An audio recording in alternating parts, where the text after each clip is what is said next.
नमस्कार, मी वृषाली पाटील बातमीपत्रात आपलं स्वागत करते। या बातमीपत्रात आपण आढावा घेणार आहोत प्रत्येक जिल्ह्यातल्या घडामोडीचा, अर्थात पाहणार आहोत 36 जिल्हे 72 बातम्या।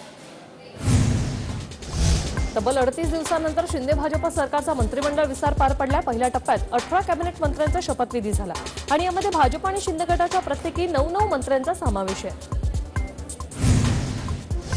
मुख्यमंत्री एकनाथ शिंदेंकडे नगरविकास तर देवेंद्र फडणवीसांकडे अर्थ आणि गृह खाते जाणार असल्याची माहिती सूत्रांनी दिली। विधानसभेवेळी काँग्रेसमधून भाजपमध्ये आलेल्या राधाकृष्ण विखे पाटलांनी सर्वात आधी शपथ घेतली। विखे पाटील यांना महसूल खाते मिळणार असल्याची माहिती सूत्रांकडून मिळते। विदर्भातील भाजपचे महत्त्वाचे नेते सुधीर मुनगंटीवार यांची मंत्रिपदावर वर्णी लागली। मुनगंटीवार यांना ऊर्जा खाते मिळणार असं कळतंय। उत्तर महाराष्ट्रातून भाजपकडून गिरीश महाजन यांची मंत्रिपदी वर्णी लागलेली आहे। गिरीश महाजन यांना जलसंपदा खाते मिळणार असल्याची माहिती आहे। युती सरकारच्या काळात महाजन जलसंपदा मंत्री होते। शिंदे गटाकडून सर्वात आधी गुलाबराव पाटील यांनी मंत्रिपदाची शपथ घेतली। महाविकास आघाडी सरकारच्या काळात गुलाबराव पाटील पाणीपुरवठा खात्याचे मंत्री होते। शिंदे गटाचे संजय राठोड यांचीही मंत्रिपदावर वर्णी लागली। राठोड यांच्याकडे ग्रामविकास खाते सोपवलं जाणार आहे असं बोललं जात आहे। महाविकास आघाडी सरकारच्या काळात झालेल्या आरोपांमुळे राठोड यांना वनमंत्रीपद गमवावं लागलं होतं। भाजपकडून विजयकुमार गावित यांनाही मंत्रिपद मिळालंय। गावित यांच्याकडे आदिवासी विकास मंत्रिपद दिलं जाणार अशी माहिती सूत्रांनी दिली आहे। भाजप प्रदेशाध्यक्ष चंद्रकांत पाटील यांनाही मंत्रिपदाची संधी मिळाली। याआधी चंद्रकांत पाटील यांना सार्वजनिक बांधकाम खाते मिळण्याची शक्यता आहे।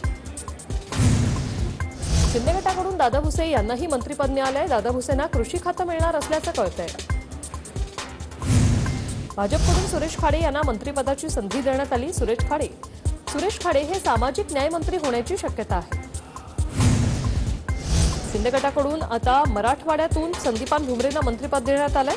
महाविकास आघाडी सरकारमध्ये भुमरेंकडे राज्यमंत्रीपद होतं आणि आता कॅबिनेट मंत्रिपदी त्यांची वर्णी लागली। शिंदे गटाचे आमदार उदय सामंत यांना मंत्रिपद मिळालं। सामंतांकडे उद्योग खाते दिलं जाणार आहे अशी माहिती सूत्रांनी दिली। महाविकास आघाडी सरकारच्या काळात सामंतांकडे उच्च व तंत्रशिक्षण मंत्रिपद होतं।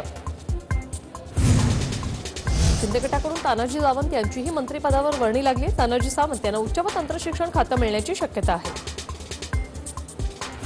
शिंदे गटाकडून अब्दुल सत्तार यांनाही मंत्रिपदाची लॉटरी लागली। सत्तार यांची अल्पसंख्याक मंत्री म्हणून वर्णी लागण्याची शक्यता आहे। भाजपकडून रवींद्र चव्हाण यांनीही मंत्रिपदाची शपथ घेतलेली आहे। रवींद्र चव्हाण यांना गृहनिर्माण खाते मिळणार असल्याची माहिती सूत्रांनी दिली। शिंदे गटाचे प्रवक्ते दीपक केसरकर यांनाही कॅबिनेट मंत्रिपद मिळालंय। केसरकर यांना पर्यटन खाते मिळणार असल्याचं कळतंय। भाजपकडून नवा चेहरा म्हणून अतुल सावे यांना मंत्रिपदाची संधी देण्यात आली। सावे हे औरंगाबाद पूर्वचे आमदार आहेत। औरंगाबाद महापालिका निवडणुका डोळ्यासमोर ठेवून सावेंना कॅबिनेट मंत्री दिल्याची चर्चा आहे। शिंदे गटाचे आमदार शंभूराज देसाईंची कॅबिनेट मंत्रिपदावर वर्णी लागली। महाविकास आघाडी सरकारमध्ये देसाईंकडे गृहराज्यमंत्रीपद होतं। भाजपकडून आणखी एक नवा चेहरा म्हणून मंगलप्रभात लोढा यांना मंत्रिपदाची संधी देण्यात आली। मंगलप्रभात लोढा यांना विधी आणि न्याय खाते मिळण्याची शक्यता आहे। शंभूराज देसाई यांनी मंत्रिपदाची शपथ घेतल्यानंतर त्यांच्या आई भावूक झाल्या होत्या। राधाकृष्ण विखे पाटील यांनी मंत्रिपदाची शपथ घेताच अहमदनगरच्या लोणी गावात त्यांच्या समर्थकांनी ढोल ताशाच्या तालावर ठेका धरला।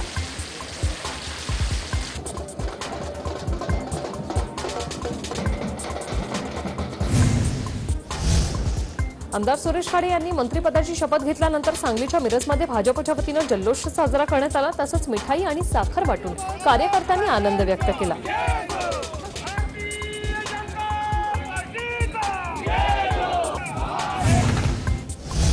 आमदार तानाजी सावंत यांनी मंत्रिपदाची शपथ घेतल्यानंतर कार्यकर्त्यांनी पंढरपुरात जल्लोष केला। यावेळी कार्यकर्त्यांनी फटाक्यांची आतषबाजी केली।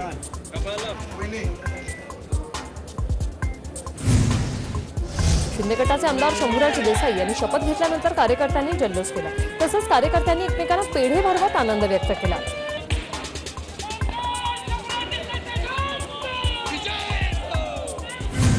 भाजप आमदार सुधीर मुनगंटीवार यांनी मंत्रिपदाची शपथ घेतल्यानंतर चंद्रपुरात कार्यकर्त्यांनी ढोल ताशांच्या गजरात नाचत आनंद साजरा केला।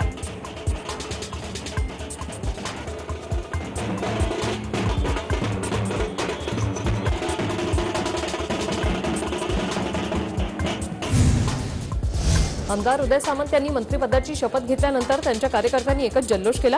उदय सामंत यांच्या रत्नागिरी शहरातील जयस्तंभ येथील कार्यालयाबाहेर हा जल्लोष साजरा करण्यात आला।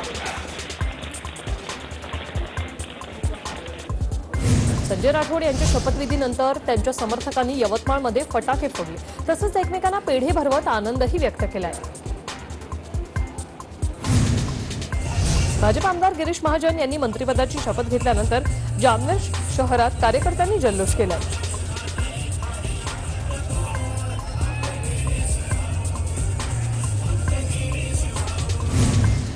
गुलाबराव पाटलांनी मंत्रिपदाची शपथ घेताच त्यांच्या पाळघी गावात कार्यकर्त्यांनी जल्लोष केला। कार्यकर्त्यांनी फटाक्याची आतिषबाजी करत ढोल ताशांच्या गजरात आनंद व्यक्त केला।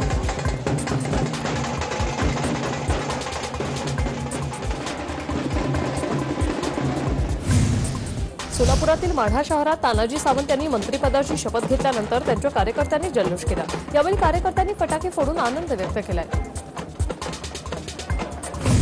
आमदार संजय राठोड यांनी मंत्रिपदाची शपथ घेताच पोहरादेवी येथे बंजारा समाज बांधवांनी फटाके फोडून आनंद साजरा केलाय। तुळजापुरात छत्रपती संभाजीराजे यांच्या स्वराज्य संघटनेच्या लोगोचं आज लोकार्पण करण्यात आलं। यावेळी मोठ्या प्रमाणात राज्य समर्थक उपस्थित होते। शिंदे गटात सामील झालेले संदीप इटकेलवार यांची नागपूर ग्रामीणचे जिल्हाप्रमुख म्हणून नेमणूक करण्यात आली आहे। मुख्यमंत्री एकनाथ शिंदे यांनी इटकेलवार यांची नेमणूक केली आहे। ज्येष्ठ अभिनेते प्रदीप पटवर्धन यांचं निधन झालं। वयाच्या 65व्या वर्षी त्यांनी अखेरचा श्वास घेतला। अक्कलकोटमधील हरणा नदीला पूर आलेला आहे। दरम्यान पुराच्या पाण्यातून नागरिकांना अंत्ययात्रा काढावी लागलेली आहे। अनेक वर्षापासून या ठिकाणी पूल तयार करण्याची ग्रामस्थांची मागणी अजूनही प्रलंबित आहे।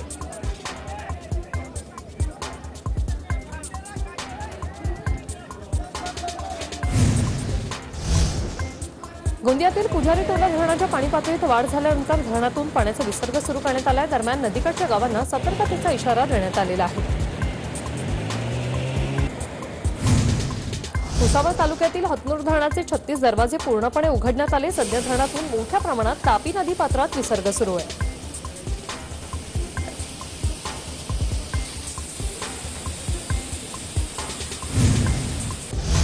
भंडाऱ्याच्या गोसीखुर्द धरणाच्या पाणलोट क्षेत्रात मुसळधार पाऊस झाला आणि त्यामुळे गोसीखुर्द धरणाचे 33 दरवाजे उघडण्यात आले। कर्नाटकचं अलमट्टी धरण 95% भरल्यानं धरणातून पाण्याचा विसर्ग वाढवण्यात आला। सध्या धरणातून 1,25,000 क्युसेक वेगानं पाण्याचा विसर्ग सुरू आहे। कोल्हापूरमध्ये झालेल्या मुसळधार पावसामुळे राधानगरी धरणाच्या पाणीसाठ्यात मोठी वाढ झाली। त्यामुळे लवकरच धरणाचे दरवाजे उघडण्याची शक्यता आहे। सांगली कोल्हापूरला जोडणारा ऐतबडे खुर्दमधील वारणा नदीवरील पूल पाण्याखाली गेलाय, तर नदीकाठच्या गावांना सतर्क रहा असा इशारा दिलाय। रत्नागिरी जिल्ह्यात गेल्या 24 तासात 137 मिलीमीटर पावसाची नोंद झाली। नागरिकांनी खबरदारी घेण्याचं आवाहन प्रशासनातर्फे करण्यात आलंय। सिंधुदुर्ग जिल्ह्यात होणाऱ्या मुसळधार पावसामुळे नदी नाल्यांना पूर आला। त्यामुळे सोनवडी गावच्या नदीवरील लोखंडी पूल वाहून गेला, तर गावांचा संपर्क तुटल्याने नागरिकांना अनेक अडचणींचा सामना करावा लागतोय।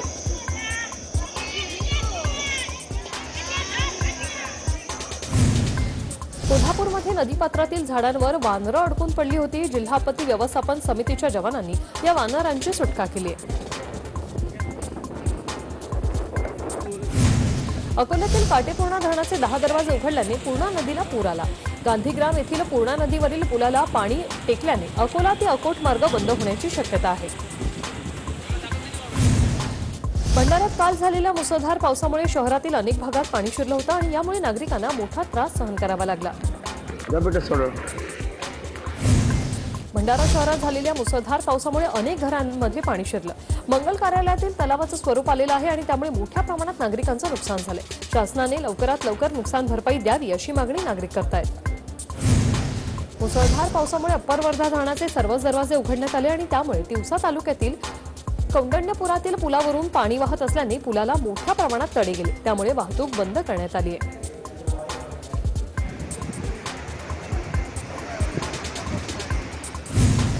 वाशिममधील पैनगंगा नदीला पूर आला आणि या पुरामुळे करडा गोभणी हा आंतरजिल्हा मार्ग बंद झालाय। नंदुरबार शहरात आणि परिसरात गेल्या अनेक दिवसांच्या विश्रांतीनंतर जोरदार पावसाने हजेरी लावली आणि या पावसाचा पिकांना फायदा होणार असल्यानं शेतकऱ्यांना दिलासा मिळालाय। कोल्हापुरात संततधार पावसामुळे कासारी नदीला पूर आला। पुराचं पाणी रस्त्यावर आलं आणि यामुळे वाहतूक ठप्प झाली। पुराच्या पाण्यातून नागरिकांना जीवघेणा प्रवास करावा लागतोय। वाशिम जिल्ह्यातील मंगळूरपीरच्या अडाण नदीला पूर आल्यामुळे हजारो हेक्टर शेती पाण्याखाली गेली। या महापुरामुळे नदीचं पात्र किमान अर्धा किलोमीटरनं विस्तीर्ण झालंय। परभणीच्या जिंतूर तालुक्यात पावसामुळे शेतकऱ्यांचं मोठं नुकसान झालंय। या नुकसानग्रस्त भागाची भाजपचे आमदार मेघना बोर्डीकर यांनी पाहणी केली। नांदेडमधील नांदुसा गावचे सरपंच भास्कर जानकवडे यांच्याशी मुख्यमंत्री एकनाथ शिंदे यांनी व्हिडिओ कॉलद्वारे संवाद साधला। या गावातील शेतकऱ्यांचं अतिवृष्टीमुळे मोठं नुकसान झालेलं आहे, त्यामुळे मुख्यमंत्र्यांनी याची चौकशी केली।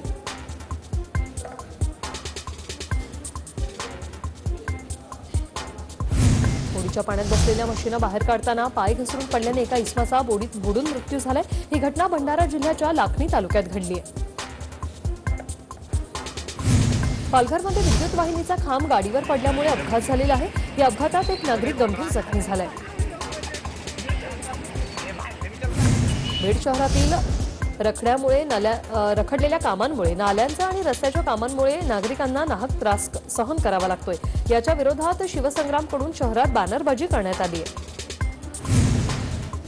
गेल्या 2 महिन्यात तांदळाच्या दरात 10 ते 15% वाढ झाली। बासमती तांदळाच्या विविध प्रकारात 10 ते 15 रुपये तर कोलमच्या दरात 7 ते 8 रुपये वाढ झाली। सावित्रीबाई फुले पुणे विद्यापीठाने प्राध्यापकांच्या भरतीचा निर्णय घेतला। त्यानुसार 132 प्राध्यापकांची कंत्राटी पद्धतीने भरती करण्यात येणार आहे। पुण्यातील भवानी पेठेतील 2 दुकानांना आग लागली होती आणि आगीत गोडाऊनचं मोठं नुकसान झालंय।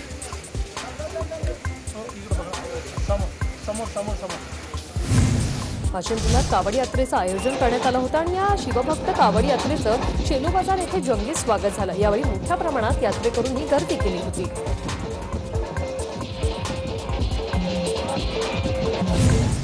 जागतिक आदिवासी दिनानिमित्ताने गोंदिया जिल्ह्यात मॅरेथॉन स्पर्धेचं आयोजन करण्यात आलं होतं आणि या मॅरेथॉन स्पर्धेत बकरी धावताना दिसून आली। बकरी 3 किलोमीटरपर्यंत धावत राहिल्याने सर्वांसाठी हा कुतूहलाचा विषय बनलाय।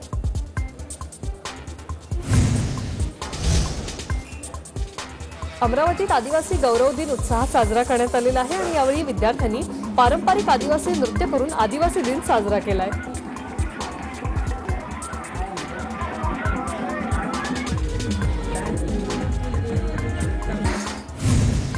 नंदुरबारमध्ये विश्व आदिवासी दिनाच्या निमित्ताने नूतन कन्या विद्यालयाच्या विद्यार्थिनींनी रॅलीचं आयोजन केलं। यावेळी रॅलीत लेझिम पथक, देशभक्तीपर देखावे सादर करण्यात आले।